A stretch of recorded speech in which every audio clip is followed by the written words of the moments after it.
Bien, el déficit congénito de proteína S, ¿qué puede producir? Episodios repetidos de trombosis,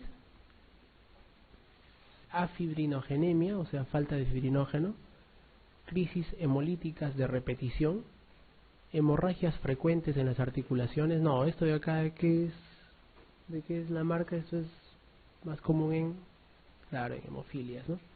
Descenso del número de plaquetas, tampoco, ¿no? Dijimos que el déficit de la proteína S y la proteína C son anticoagulantes y su déficit produce episodios repetidos de trombosis, ¿no? Tanto de la S como de la C, de ambas proteínas.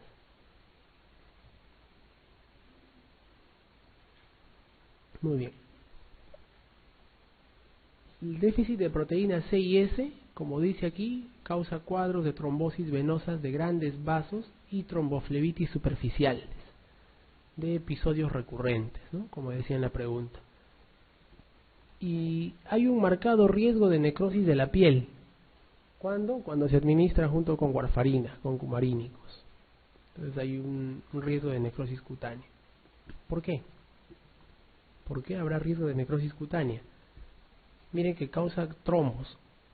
Cuando el paciente, imagínense un paciente normal que no tiene ningún tipo de deficiencia, empieza a tomar warfarina, ¿qué es lo que sucede? Todos los factores dependientes de vitamina K empiezan a disminuir, ¿cierto? La mayoría de los factores de coagulación dependientes de vitamina K2, 5, 7, 9 tienen un tiempo de vida media más allá de 12 horas, casi 24 horas. Por lo tanto, tú necesitas darle warfarina a un paciente más de un día o 2 días para que esos factores disminuyan en la sangre, porque los que ya están formados van a seguir circulando todo un día entero y hasta 2 días, ¿no? Mientras tú vas bloqueando la nueva producción en el hígado con el uso de la warfarina. Sin embargo, la proteína C y la S también se producen en el hígado y son dependientes de vitamina K, también, al igual que los otros factores de coagulación dependientes. Sin embargo, el tiempo de vida media de la proteína C y S es de algunas horas, de 6 horas, de 8 horas más o menos. Entonces, los primeros que van a desaparecer de la sangre son la proteína C y la S, que son anticoagulantes. Entonces, si desaparecen la proteína C y S como anticoagulantes que están en la sangre, el paciente durante el primeros 2 días de uso de warfarina está en un déficit de proteína C y S y está en riesgo de trombos, ¿no? Al contrario de lo que queremos lograr. Esos 2 días están más bien en riesgo de formar más trombosis, de coagular más sangre. Y si el paciente tiene un déficit de proteína C y S, ya de por sí está trabajando con unas proteínas C y S al límite, si le damos warfarina, ¿no?, va a aumentar el riesgo de necrosis cutánea porque aumentan los trombos a nivel cutáneo, trombos de los pequeños vasos de la piel, ya que la deficiencia de la proteína C y S suelen asociarse con tromboflebitis superficial, o sea, de la piel. Y aquí aumenta más el riesgo de las necrosis cutáneas. Recuerden que la necrosis cutánea es una reacción adversa propia de la warfarina, ¿no? Pero ante el déficit de proteína C y S aumenta este riesgo de esta reacción adversa. Muy bien. Y los déficits adquiridos de proteína C y S se dan cuando hay deficiencia de vitamina K, ¿no?, o cuando se está tomando warfarina. Entonces disminuyen esas dos proteínas, en deficiencia de vitamina K o al consumo de warfarina. Pregunta: ¿cuál de las siguientes alteraciones no se asocia a un riesgo aumentado de trombosis venosa? ¿Cuál no se asocia? A. Hemoglobinuria paroxística nocturna. B. Déficit de proteína C y S. C. Presencia de anticoagulante lúpico. D. Déficit de activador de plasminógeno. O E. Déficit de alfa-2 antiplasmina. Es decir, lo que nos están preguntando es: todos ellos se asocian a un riesgo aumentado de trombosis venosa excepto uno, ¿no? La hemoglobinuria paroxística sí se asocia a trombosis, revisen la clase anterior, ¿no? Puede cursar con trombos. Déficit de proteína C y S estamos diciendo ahorita que sí se asocia a un riesgo elevado de trombosis, ¿no? Presencia de anticoagulante lúpico, como en el síndrome antifosfolipídico, también se asocia a aumento de trombosis. El déficit del activador del plasminógeno, ¿no? Al no activar el plasminógeno, antiplasmina también se asocia a trombosis. Y el déficit de alfa 2 antiplasmina no, pues porque la antiplasmina hace todo lo contrario más bien, ¿no? Entonces la respuesta es el déficit de alfa 2 antiplasmina.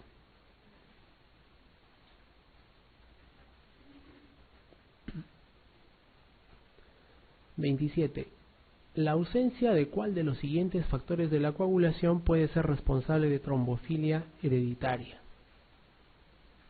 Deficiencia de cuál de ellos puede dar trombofilia hereditaria. Calicreína, deficiencia de la ausencia de calicreína, de proteína S, alfa 2 antiplasmina, pirinopéptido, factor 9. ¿No? Más bien este factor, deficiencia de factor 9 causa más bien diátesis hemorrágica, ¿no? El alfa 2 antiplasmina, dijimos hace un rato. No. ¿Cuál es la respuesta? La B, la proteína S. Déficit de proteína S.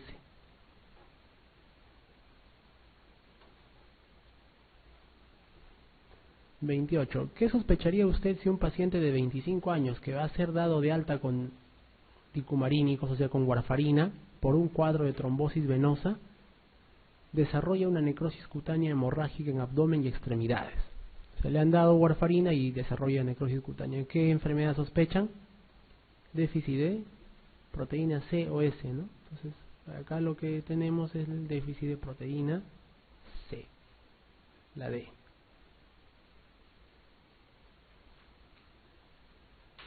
Muy bien. Ahora, ¿qué es el déficit de antitrombina 3?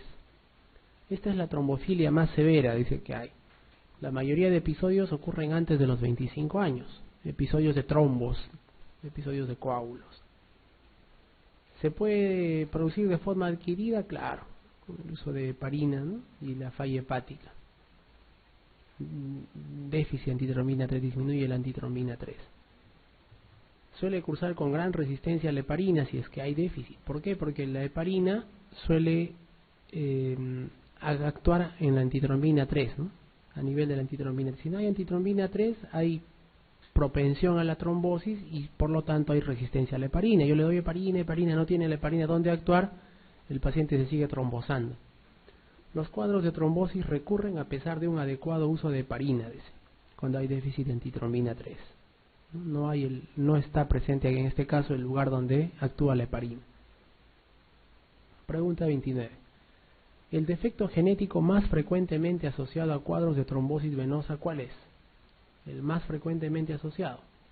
Déficit de proteína C, déficit de antitrombina 3, resistencia a la proteína C activada, déficit de proteína S, o todos tienen una prevalencia similar. No dice el más severo, ¿no? Déficit de antitrombina 3 es el más severo, pero dice cuál es el cuadro más frecuente asociado a cuadros de trombosis venosa. Cuadro que está más frecuentemente asociado es la resistencia a la proteína C activada. O sea, la proteína C activada está, ¿no? Pero hay resistencia. Es el más frecuente.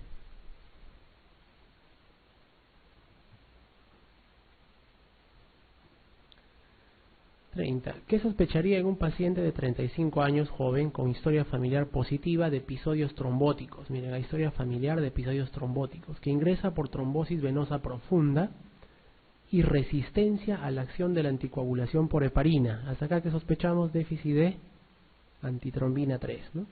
Precisando grandes cantidades del anticoagulante para conseguir una prolongación del TTPA. ¿Qué pensamos? En déficit de antitrombina 3. ¿No? Ya como habíamos hablado en un par de láminas anteriores. 31. ¿En cuál de las siguientes situaciones existe indicación de administración de vitamina K? Es decir, ¿en cuál de los que están listados ahí se tiene que dar vitamina K? ¿En la hemofilia B se da vitamina K? No pasa nada. B. En la coagulación intravascular diseminada. ¿Qué se da en la coagulación intravascular? Primero se corrige la causa de base, luego se da plasma fresco y crioprecipitados, ¿no? En la coagulación intravascular diseminada, para tratar de reponer los factores de coagulación consumidos. No se da vitamina K. C. En la deficiencia hereditaria de proteína C, tampoco, ¿no? Si es hereditaria, no. Si hubiera deficiencia adquirida se podría dar, pero deficiencia hereditaria no. D. En la trombosis venosa profunda se da vitamina K. No es indicación. La vitamina K se indica ¿dónde? Cuando hay intoxicación por warfarina, cuando se quiere revertir la acción de la warfarina, ¿no? En los síndromes de malabsorción sí se suele dar, ¿no? Porque los síndromes de malabsorción van a cursar con malabsorción también de vitamina K. Recuerden que la vitamina K es una vitamina liposoluble, es bastante afectada por los síndromes de malabsorción. Entonces se da vitamina K en los síndromes de malabsorción. Porque en estos síndromes se va a prolongar el TP también, ¿eh? Es como si ustedes estuvieran tomando warfarina. Bien, y hablando de la warfarina, vamos a ver un poquito de qué se trata la warfarina. Lo que hace es inhibe la producción de factores de coagulación dependientes de la vitamina K. Dice que su método de acción más lenta hace que generalmente se requiera más de un día para notar su efecto después de la primera dosis. Es lo que conversamos hace un rato, ¿no?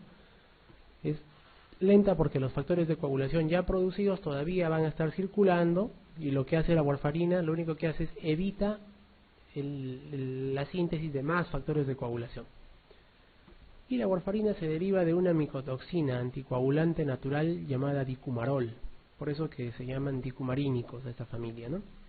¿Qué es el dicumarol? Se encuentra en el trébol dulce putrefacto y causa la muerte por sangrado excesivo de animales que comen la planta. Se anticoagula.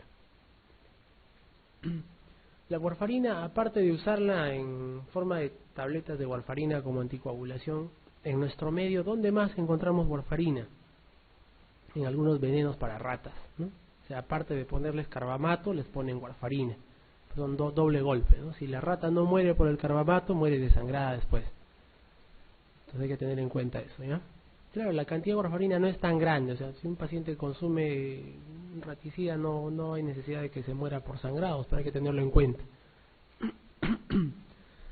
Y las complicaciones del uso de la warfarina: a la cabeza, hemorragias, ¿no? Cuando nos pasamos, recordemos que la warfarina requiere un control bien estricto del tiempo de protrombina. Entonces a veces nos pasamos de la dosis o hay variaciones naturales en el cuerpo y venimos con hemorragias por prolongación del tiempo de protrombina y del INR, ¿no? También puede dar necrosis cutánea inducida por warfarina, y esto es más acentuado y más frecuente cuando hay deficiencia de proteína C y S. También da interacciones con otros fármacos, por ejemplo, especialmente con AINES y fluoroquinolonas, incrementando la acción de la warfarina, en este caso. AINES y fluoroquinolonas incrementa, y hay un grupo más grande todavía, ¿no? Y pongo AINES y fluoroquinolonas porque de repente son los más usados por la gente. Por otro lado, estos fármacos como la carbamazepina, rifampicina y anticonceptivos orales y barbitúricos disminuyen la vida media de la warfarina. ¿Por qué? Porque estimulan la producción estimulan el metabolismo de la warfarina al producir más catabolismo en el hígado, pues, ¿no? más eliminación, y disminuyen el tiempo de vida media de la warfarina. Actúan a nivel del CYP, del sistema hepático, ¿no? 32. Para el control de pacientes con tratamiento con cumarínicos, el parámetro analítico de mayor valor, ¿cuál es? El tiempo de protrombina, ¿no? Tiempo de protrombina e INR, ¿no? Junto con el INR. 33. ¿Cuál de los siguientes fármacos interacciona con los cumarínicos inhibiendo su efecto anticoagulante? ¿Cuál de ellos inhibe su efecto anticoagulante? Los contraceptivos orales, ¿no? Los anticonceptivos orales.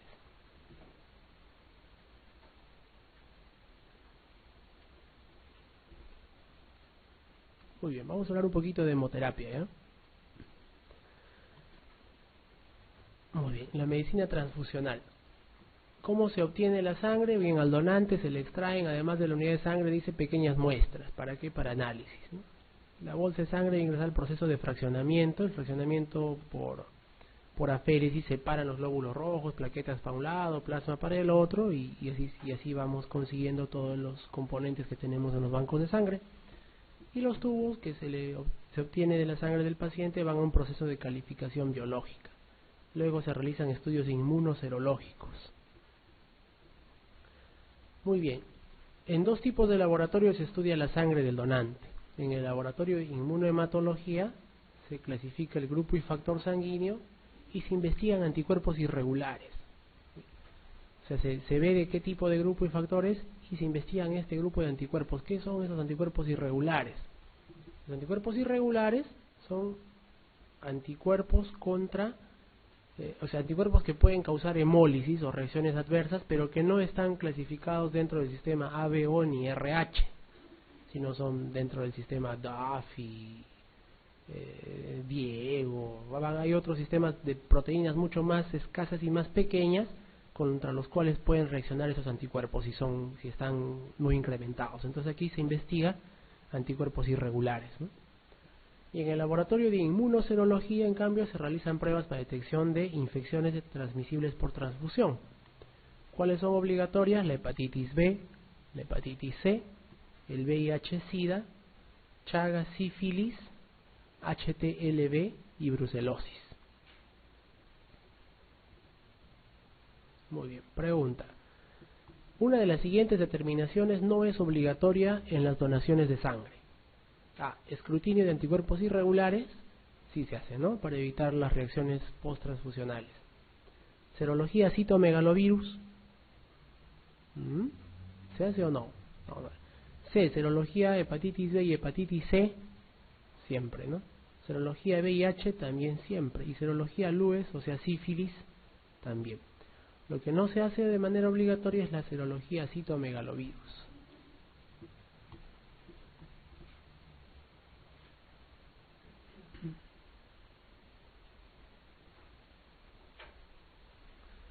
Aquí están los riesgos de las complicaciones post-transfusionales, ¿no? Por ejemplo, la fiebre se da entre 1 y 4 por cada 100 personas, las reacciones alérgicas entre 1 y 4 también, ¿no? Son los más frecuentes, fiebre y alergia.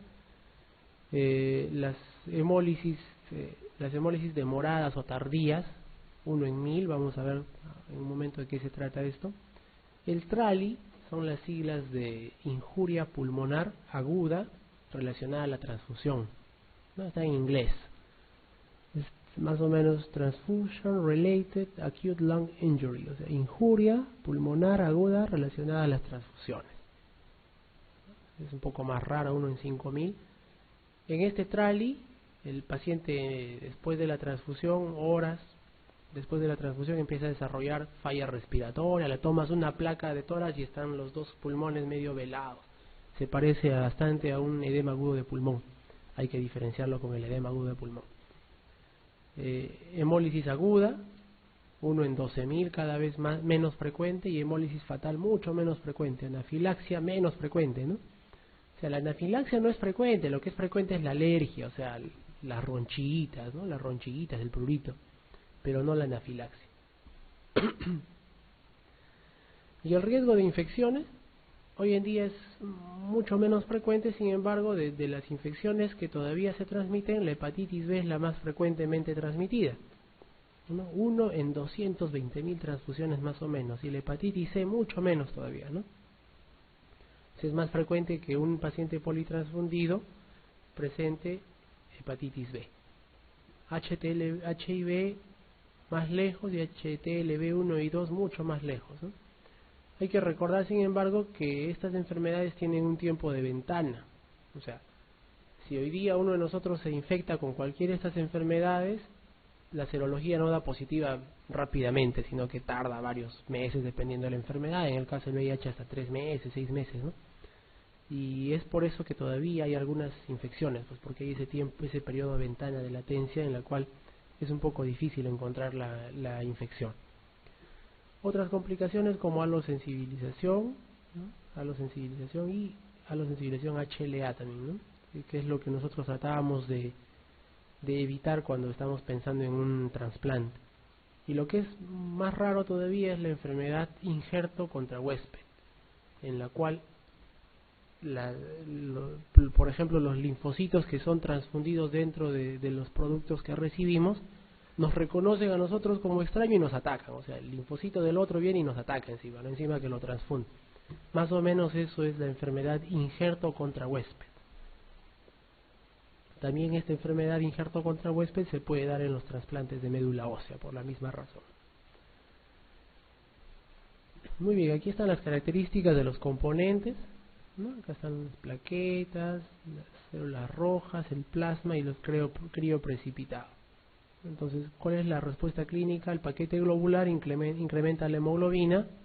Aquí dice 10 gramos por litro, que es lo mismo que un gramo por decilitro, ¿no? La hemoglobina la aumenta en 1. O sea, si yo me voy con hemoglobina de 7 y me ponen un paquete globular, yo espero tener 8. Es más o menos lo que se espera, ¿no? En un punto. No voy a tener exactamente un punto más, pues puedo tener un poquito más, poquito menos. Lo que hay que en lo que hay que tener un poco de suspicacia es cuando yo le transfundo un paquete globular a un paciente. Ha pasado, pacientes llegan con 7 de hemoglobina, le pasan un paquete, le toman un control y está en 13 de hemoglobina, ¿no? Eso no puede ser, de 7 a 13 con un solo paquete. Entonces, cuando ustedes investigan más, se dan cuenta que ha habido un error de laboratorio, ¿no? O han cambiado las muestras, no era la muestra del paciente, muchas cosas. Entonces, más o menos ustedes esperan que aumente en un punto la hemoglobina y en 3% el hematocrito. Las plaquetas, en cambio, por cada paquete de plaquetas vamos a incrementar el conteo en 5.000 a 10.000. ¿No? Tomen la cifra más baja para ser más conservadores. En 5.000 aumenta un paquete. Ya está. Entonces yo ya sé que si un paciente viene con 10.000 de plaquetas, si yo le pongo 1, voy a subirlo a 15.000, con 2 a 20.000, con 3 a 25.000, más o menos hago ese cálculo, ¿no? Bueno, las plaquetas por aféresis es otra cosa, eso sí te incrementa más rápido, ¿no? El plasma fresco congelado incrementa factores de coagulación en aproximadamente un 2%. Contiene proteínas plasmáticas, factores de coagulación, proteína C, proteína S y antitrombina. Y el crioprecipitado, ¿qué contiene? ¿No? Proteínas plasmáticas insolubles, fibrinógeno, por eso es que se usa bastante el crioprecipitado en coagulación intravascular diseminada, factor 8, por eso se usaba antes, como les dije, en hemofilia tipo A, y también contiene factor de von Willebrand, ¿no? Factor de von Willebrand. Muy bien. En cuanto a la trombocitopenia, aquí tenemos algunos valores de plaquetas y sus riesgos que condicionan, ¿no? Por ejemplo, si tenemos más de 100.000 plaquetas por milímetro cúbico, no hay ningún riesgo de sangrado, por lo menos por plaquetas bajas. Si tenemos entre 50.000 y 100.000, existe riesgo en relación con intervenciones quirúrgicas, pero tienen que ser intervenciones prolongadas y grandes, ¿no? Entre 20.000 y 50.000 puede aparecer hemorragias espontáneas, pero un poco raras. Menos de 10.000 existe riesgo de hemorragia cerebral. Aquí hay un problema bien grande, ¿no? Que un paciente tenga una hemorragia digestiva tal vez lo puedo controlar, pero que tenga una intracerebral es riesgoso, ¿no? Aquí me asusto yo bastante. Muy bien, en cuanto a la transfusión de plaquetas, con plaquetas menos de 5.000 se transfunde en pacientes que no tienen sangrado o con sangrado seco tipo petequias y equimosis. O sea, paciente que viene con menos de 5.000 sí o sí le transfundo, ¿ve? No va a pensar en que no está sangrando, ¿no? Le transfundo. E inclusive algunos más conservadores dicen desde 10.000 para abajo. ¿Por qué? Porque menos de 10.000, como vimos, existe riesgo de hemorragia intracerebral. Con plaquetas menos de 50.000 se suele transfundir en pacientes que están presentando sangrado, una epistaxis, una hemorragia digestiva, hematuria, ¿no? Y para procedimientos invasivos se requiere un conteo de 50.000 a más, lo que te va a exigir para quieres hacer una punción lumbar, una extracción dentaria, un procedimiento invasivo, más de 50.000. Muy bien. Pregunta, ¿las transfusiones de plaquetas en la trombopenia están indicadas cuándo? A, en la púrpura trombopénica idiopática refractaria a esteroides. No, en la púrpura trombocitopénica refractaria a esteroides se usan otro tipo de medicamentos, ¿no? B, sistemáticamente en la púrpura trombótica trombocitopénica. No, o sea, sistemáticamente significa siempre, casi siempre y con frecuencia, no. C, profilácticamente en un paciente con fiebre y 50.000 plaquetas, con fiebre, dice, ¿no? D. Profilácticamente cuando la cifra de plaquetas sea inferior a 10.000 o 20.000 en trombopenias centrales, o sea, trombopenias por falta de producción. O E. En caso de sangrado amenazante de vida independiente de la cifra de plaquetas. ¿En cuál de estos estaríamos indicando transfusión de plaquetas? En la D, ¿no? Profilácticamente cuando la cifra de plaquetas es inferior a 10.000 porque hay riesgo de sangrado intracerebral, o 20.000 si queremos ser más conservadores, en trombopenias centrales. Muy bien, el plasma fresco congelado contiene factores de coagulación, como ya vimos. Se puede usar también en la reversión de la anticoagulación por uso de warfarina. Se me pasó la mano usando warfarina, el paciente está sangrando, tengo el INR y el TP muy prolongados, le transfundo plasma fresco, ¿no?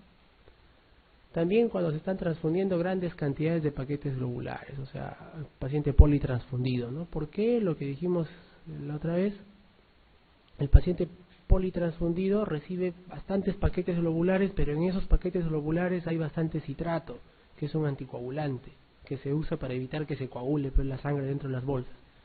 Entonces, si se usa más de 2 o 3 paquetes en menos de 6 horas, hay que pasársele siempre plasma fresco para tratar de darle factores de coagulación, ¿no? Puede usarse también en la púrpura trombocitopénica trombótica y se usa, ¿no? Y en la coagulación intravascular diseminada, en pacientes con sangrado activo y alteraciones de la coagulación también, ¿no? Y el crío precipitado, ¿cuáles son sus indicaciones? Hipofibrinogenemia, porque dijimos que tenía fibrinógeno, en ciertas patologías como la coagulación intravascular diseminada, por ejemplo.